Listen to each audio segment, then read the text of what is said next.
Dans ma maison de bois, j'ai caché des histoires pour toi. J'ouvre son petit toit. En voici, en voilà.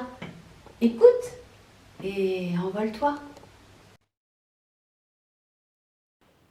Le petit bossu qui en avait plein le dos.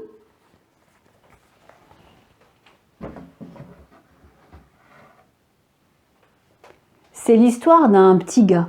Un petit gars qui restait toujours tout seul, dans son coin.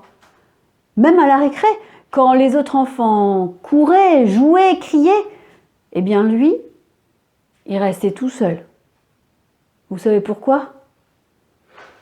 Parce qu'il avait une bosse, là, dans le dos. Et tout le monde la voyait, tout le monde la regardait, et lui, il n'aimait pas sentir leur regard. Il n'aimait pas entendre leurs moqueries. « Hé, petit bossu, t'as quoi dans le dos? Hé, petit bossu, qu'est-ce que tu caches dans ta bosse ?» Non, lui, il n'aimait pas, alors il préférait se faire tout petit. Rester seul, à l'écart. Il n'avait personne à qui parler, personne avec qui partager ses soucis. Parfois seulement, il discutait avec les oiseaux, les fourmis, les arbres, le vent.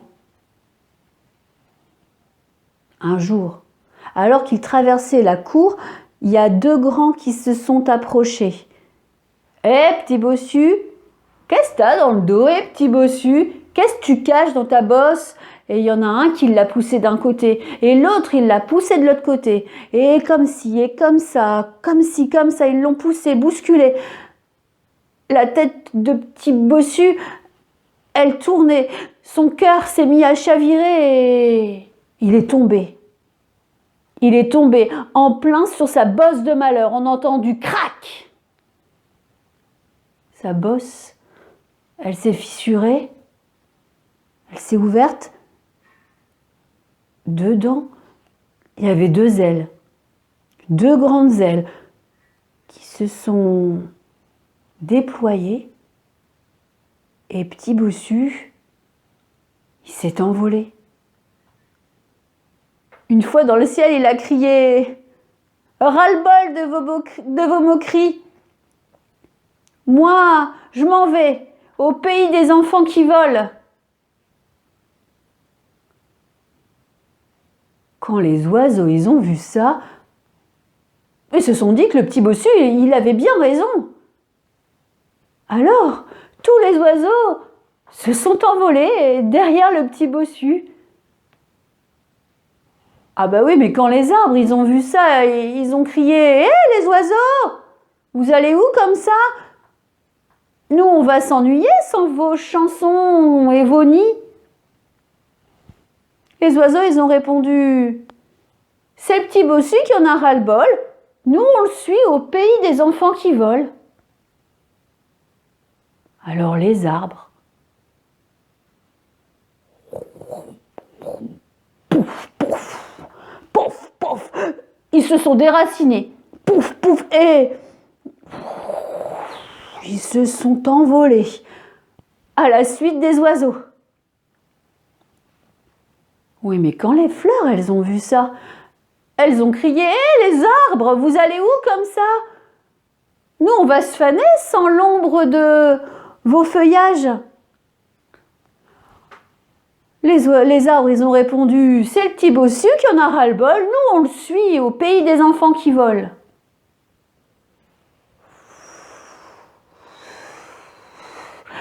Les fleurs, elles se sont mises à frétiller et elles se sont toutes envolées comme nuées de papillons multicolores. Oui, mais quand les prairies, elles ont vu ça, elles ont appelé les fleurs. « Hé, les fleurs, vous allez où comme ça? Notre vie, elle vaut pas le coup sans vous. » Et les fleurs, elles ont répondu « Mais c'est le petit bossu qui en a ras-le-bol. Nous, on le suit au pays des enfants qui volent. » Alors, les gazons, les prairies, les champs, ils se sont décrochés, ils se sont enroulés comme un gros rouleau de moquette et ils se sont envolés. Quand les vaches, elles ont vu ça, elles ont paniqué. Oh, mais nous, on va être affamés sans herbe, vous allez où comme ça? Les champs, ils ont répondu, c'est le petit bossu qui en a ras-le-bol, nous, on le suit au pays des enfants qui volent. Alors les vaches, j'pompe, j'pompe, j'pompe, j'pompe, j'pompe, les vaches, poum, elles ont sauté en l'air, j'pompe, et elles se sont mises à s'envoler devant les yeux éberlués des paysans qui ont vu leurs vaches voler comme un troupeau d'hélicoptères. On suit le petit bossu qui en a ras-le-bol. On va au pays des enfants qui volent, elles ont meuglé. C'est comme ça que la terre est devenue toute nue. La nature, les plantes, les animaux avaient choisi leur camp. Celui du petit bossu qui en avait ras-le-bol. Tout est devenu triste, sans couleur, sans vie. Au début, ceux qui avaient connu le petit bossu, ils ont raconté son histoire. Mais petit à petit, les jours passant, les années passant, son histoire, elle a été oubliée. Même que les hommes se sont habitués à vivre sans les oiseaux, sans les fleurs, sans mémoire. Tous sauf une grand-mère. Une grand-mère qui tous les soirs racontait à sa petite fille l'histoire du petit bossu. Et sa petite fille, elle adorait cette histoire. Elle adorait imaginer la terre remplie de couleurs, d'oiseaux, de fleurs. Elle rêvait de rencontrer le petit bossu. Elle en a parlé autour d'elle, mais à chaque fois on lui répondait « Ce sont des histoires, le petit bossu n'a pas existé, encore moins les fleurs et les papillons, ce sont des racontards !» Mais elle y croyait. Alors un jour, la petite fille, elle s'est dit que son rêve, il avait assez grandi. Et elle est partie. Elle a pris le chemin et elle a marché. Elle a marché pendant des jours et des jours, toujours droit devant elle. Et elle arrivait au pied de la plus grande des montagnes. Et elle a continué. Elle a cheminé, escaladé. C'était pas facile, il y avait plein de cailloux sur le chemin et elle glissait, elle tombait et elle se relevait, elle s'accrochait à son rêve.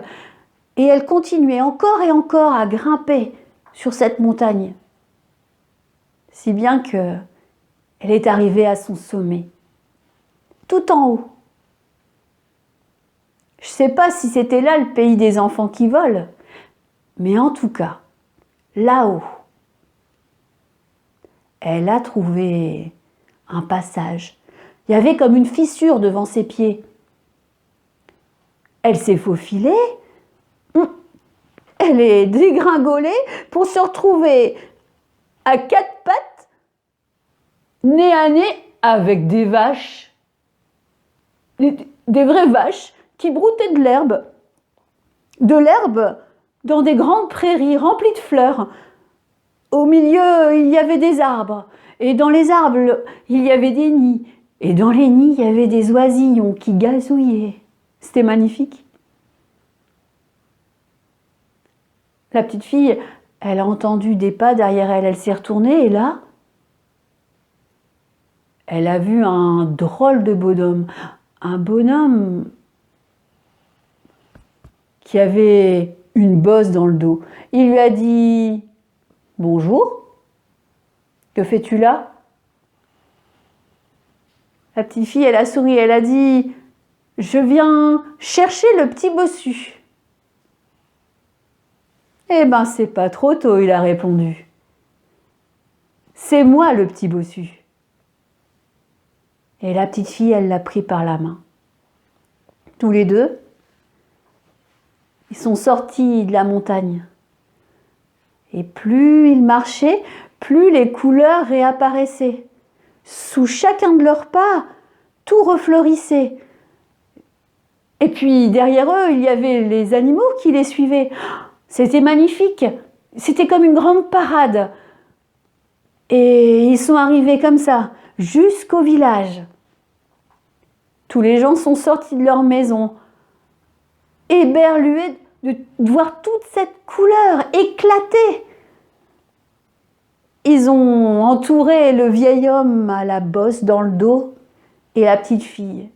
Et le petit bossu, il a dit « Il y a longtemps, je suis parti parce que j'avais des soucis trop lourds à porter. Mais aujourd'hui, je suis revenu grâce au rêve de cette petite fille. Et c'est pas fini. » Il s'est penché et il a appelé la petite fille pour qu'elle regarde dans sa bosse. Dans sa bosse, il n'y avait plus les deux ailes, non. C'était rempli de graines. La petite fille, elle les a prises, elle a jeté les graines tout autour d'elle. Et aussitôt, il y a des fleurs qui sont sorties de terre. C'était pas n'importe quelle fleur. C'était des fleurs de soucis. Bah oui, le petit bossu, il a dit « Un souci, faut pas le garder sur le cœur.